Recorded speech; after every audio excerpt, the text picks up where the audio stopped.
Assalamualaikum warahmatullahi wabarakatuh. Sebelumnya perkenalkan saya Malika Kaila dengan NIM 107233003. Di sini saya akan mewawancari singkat terkait persepsi masyarakat terhadap vasektomi sukarela dalam konteks hak keluarga dan juga melanjutkan keturunan.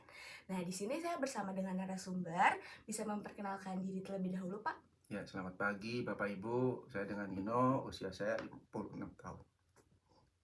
Baik, untuk pertanyaan pertama di sini adalah apakah Bapak sendiri pernah mendengar bahwa di hukum di Indonesia terdapat hukum mengenai setiap orang punya hak untuk berkeluarga dan juga melanjutkan keturunan? Ya, saya tahu ya pada prinsipnya sih setiap warga negara Indonesia punya hak untuk itu gitu kan karena di agama pun diajarkan untuk hal itu bahwa kita setiap orang yang berkeluarga berhak mendapatkan keturunan.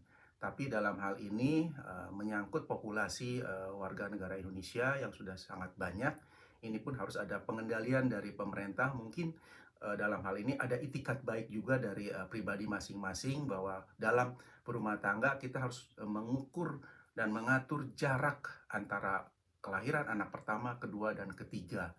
Karena kondisi sekarang memang tidak seideal yang kita harapkan ke depan gitu dengan biaya pendidikan yang cukup mahal, mungkin juga di apa namanya tuh ruang untuk bekerja juga terlalu sempit gitu kan sehingga ya kita harus mengukur secara ekonomi ke depan untuk kesejahteraan dan kebaikan kita semua.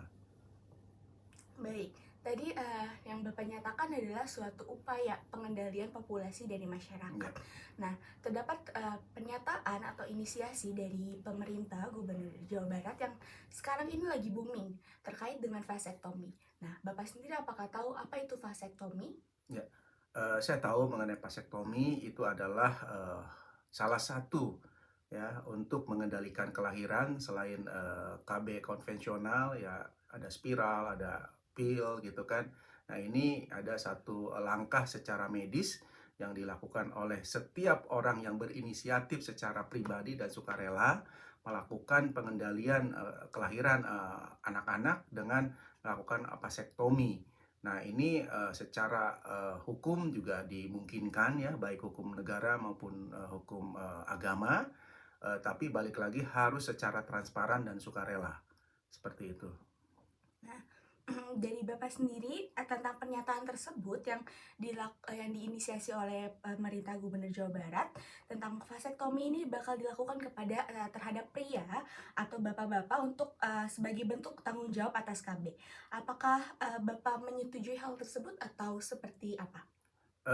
Prinsipnya secara pribadi saya menyetujui ya, karena ini mungkin salah satu langkah kesetaraan gender ya. Selama ini yang kita kenal untuk keluarga berencana itu dilakukan oleh pihak istri atau perempuan gitu kan ya.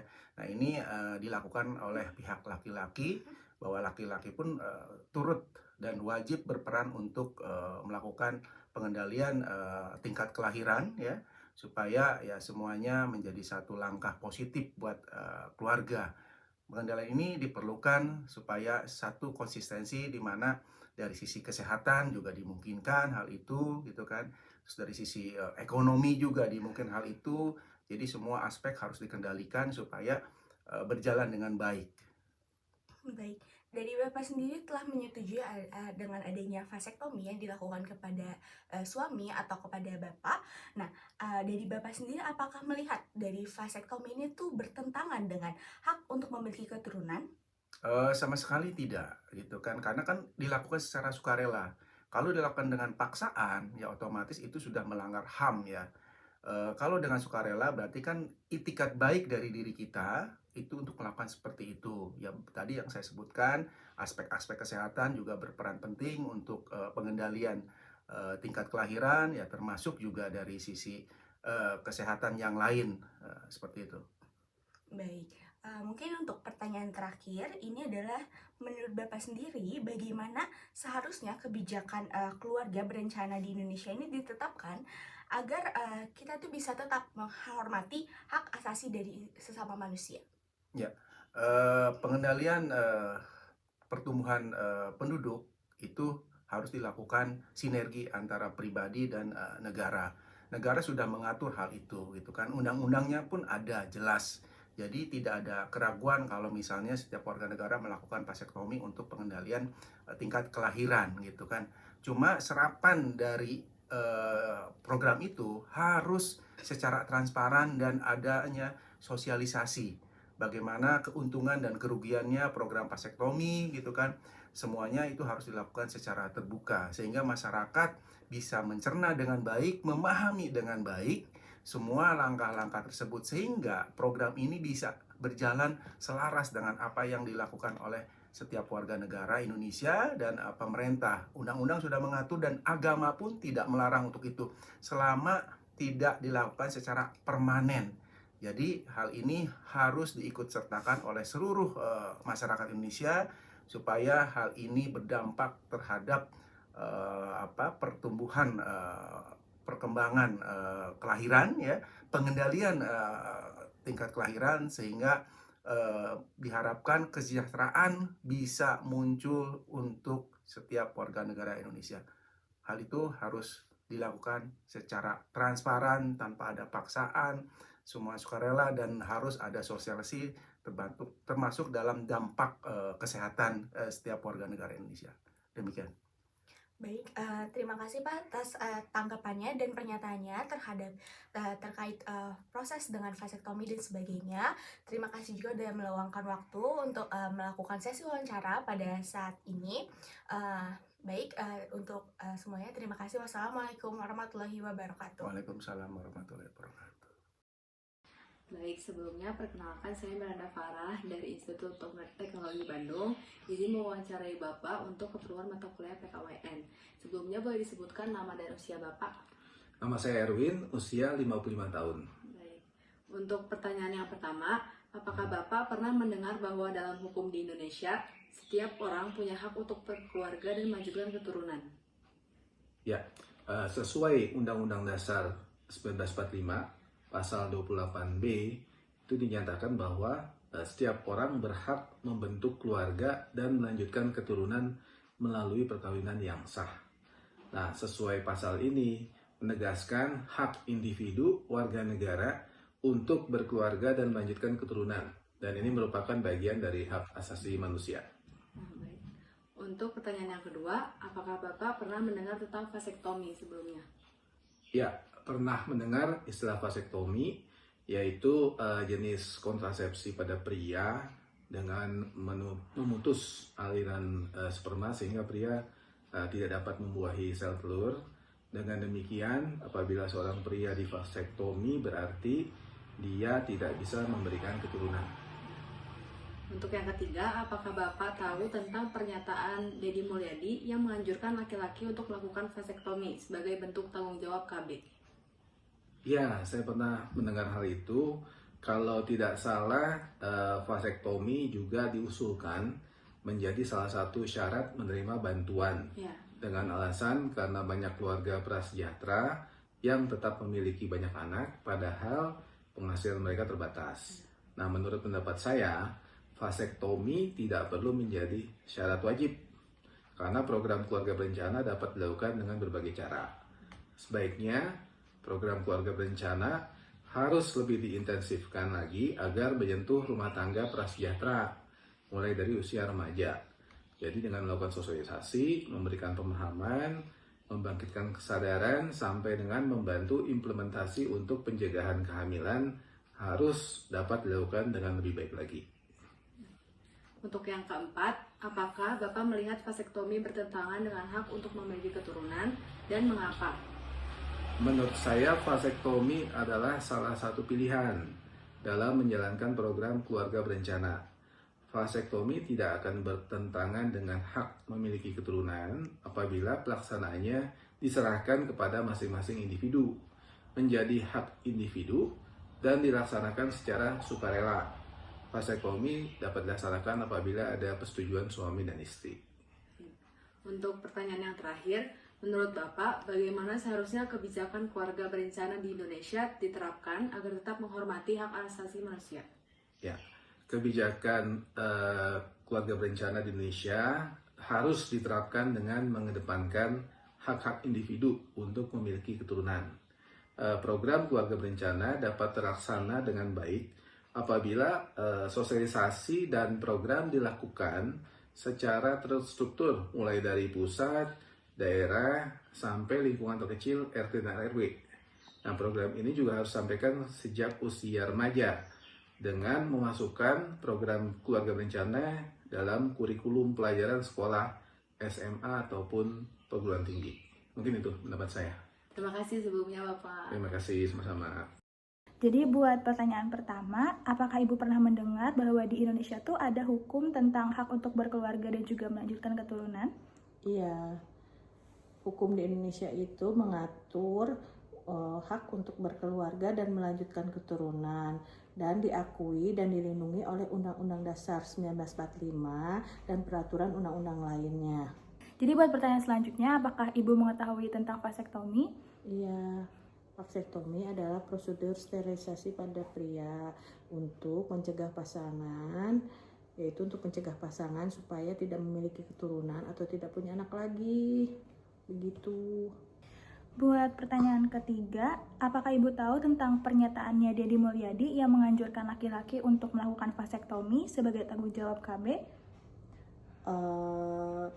Saya tahu, tapi sebetulnya bukan vaksektomi saja ya yang bisa untuk menekan tingkat kelahiran anak. Menurut saya, karena saya sebagai orang Islam, vaksektomi itu melanggar kurang sesuai dengan norma dan etika bagi orang Islam karena MUI telah memfatwakan kalau vaksektomi itu haram. Buat pertanyaan selanjutnya, apakah Anda melihat vasektomi itu tuh bertentangan dengan hak untuk memiliki keturunan? Kalau iya, mengapa? Dan kalau tidak juga mengapa? Kalau menurut saya bertentangan karena kan melanggar untuk melanggar pilihan individu untuk memiliki keturunan. Jika divaksektomi berarti kan orang tersebut tidak bisa memiliki keturunan. Gitu. Jadi menurut Ibu, bagaimana seharusnya kebijakan KB itu tuh di Indonesia diterapkan agar bisa tetap menghormati hak asasi manusia? Setiap individu diberikan kebebasan untuk memilih apakah dia akan ber-KB atau tidak. Juga itu tanpa paksaan ya. Lalu diperlukan juga bimbingan dan penyuluhan kepada masyarakat tentang pentingnya KB itu sendiri. Kebijaksanaan KB juga harus menghormati, kebijakan KB juga harus menghormati hak reproduksi pada setiap individu dan pasangan, terutama hak untuk memiliki keturunan. Assalamualaikum warahmatullahi wabarakatuh. Perkenalkan, nama saya Tabina Madia Wikan dengan NIM 107230014 dari Sains dan Teknologi Farmasi. Di sini saya akan melakukan wawancara untuk memenuhi tugas PKWN dari kelas K17. Di sini saya sudah bersama narasumber. Assalamualaikum Bapak. Waalaikumsalam warahmatullahi wabarakatuh. Mohon maaf mengganggu waktunya Pak. Di sini kami akan mewawancarai Bapak. Ada beberapa pertanyaan. Pertama, boleh perkenalkan diri Bapak terlebih dahulu. Baik, terima kasih. Nama saya Dadan Wahyu Wardana, usia 54 tahun, pegawai BUMN. Baik, langsung aja ke pertanyaan pertama ya Bapak. Apakah Bapak pernah mendengar sebelumnya bahwa ada hukum di Indonesia mengenai setiap orang mempunyai hak untuk berkeluarga dan melanjutkan keturunan? Ya, terima kasih atas pertanyaannya. Di Indonesia ada ketentuan yang mengatur mengenai pernikahan, yaitu Undang-Undang Nomor 1 Tahun 74. Tapi itu tidak mengatur bahwa harus seseorang harus menikah dan mempunyai keturunan. Di sana hanya mengatur terkait dengan syarat-syarat pernikahan itu sendiri. Adapun pernikahan merupakan hak semua orang dan di agama Islam merupakan kewajiban ya dalam rangka meneruskan keturunannya dan sebagai salah satu ibadah kepada Allah Subhanahu wa Ta'ala. Itu saya kira yang saya ketahui. Baik Pak, pertanyaan kedua, apakah Bapak pernah mendengar tentang vasektomi sebelumnya? Ya, saya pernah mendengar vasektomi, di mana vasektomi ini merupakan salah satu dari beberapa cara dalam rangka pengendalian kelahiran dari keluarga suatu keluarga yang ingin mendapatkan keturunan. Baik, untuk pertanyaan selanjutnya,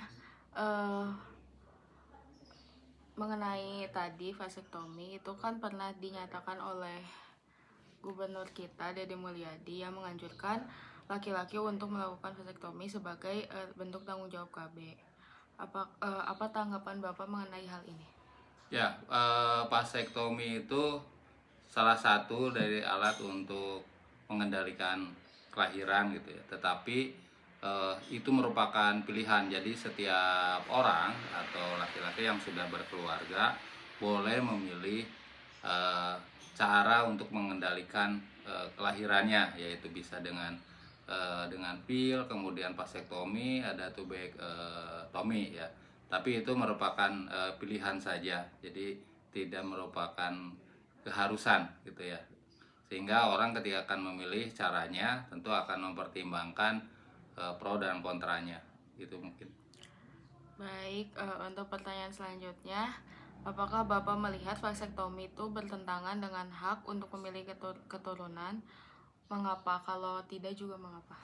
Ya, sekali lagi, kalau diwajibkan itu melanggar atau tidak sesuai dengan hak dan seseorang gitu ya. Tetapi ini kalau merupakan anjuran itu boleh-boleh saja.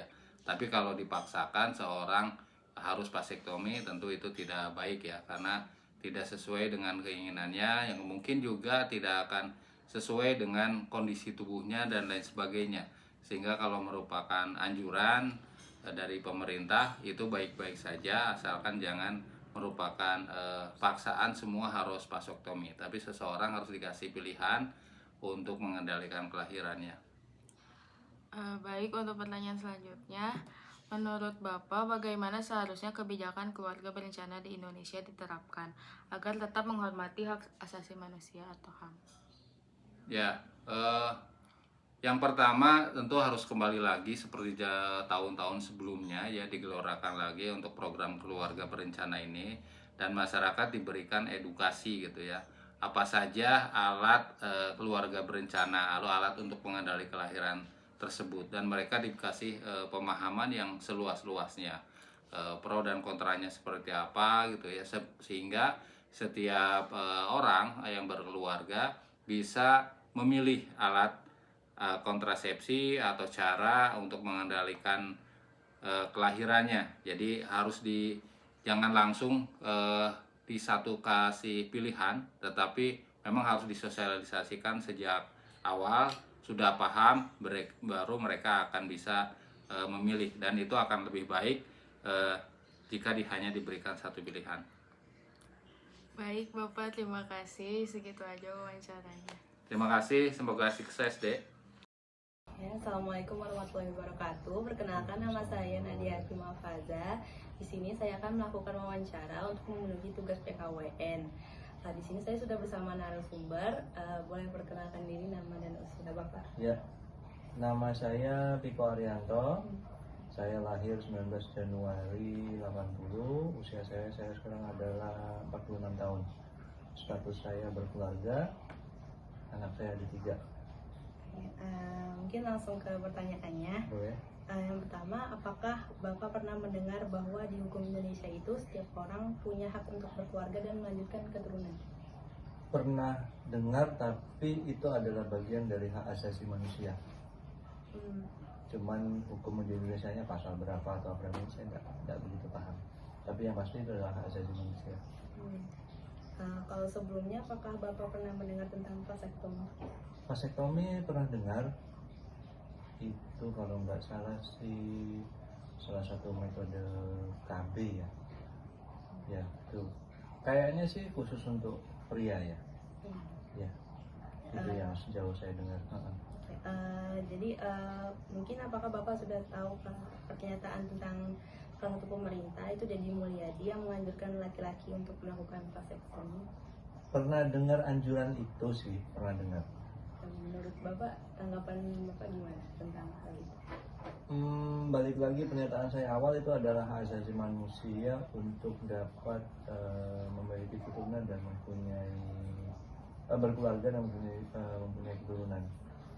Jadi sebetulnya kalau pernyataan itu hanya himbauan, anjuran, tidak harus kita ikutin, tidak harus. Kalaupun ada kebaikan untuk kita ikutin tidak masalah, tapi itu bukan suatu keharusan. Mungkin selanjutnya, menurut Bapak itu vasektomi apakah ini bertentangan dengan hak untuk memiliki keturunan atau tidak? Tergantung situasi sama kondisinya. Ada kalanya orang sudah berkeluarga dan memiliki keturunan yang mereka anggap cukup dan mereka bisa melakukan hubungan selainnya suami istri tanpa harus terbebani dengan was-was keturunan, itu mungkin bisa dilakukan. Tapi kalaupun memang mereka punya metode lain ya silakan aja, nggak masalah. Kalau saya pribadi sih nggak pakai. Oke, mungkin langsung ke pertanyaan terakhir. Ya. Menurut Bapak bagaimana seharusnya kebijakan keluarga berencana di Indonesia itu ditetapkan agar tetap menghormati hak asasi manusia? Keluarga berencana dulu kan sempat ada himbauan 2 anak cukup. Tapi kembali lagi kepada keluarga itu sendiri.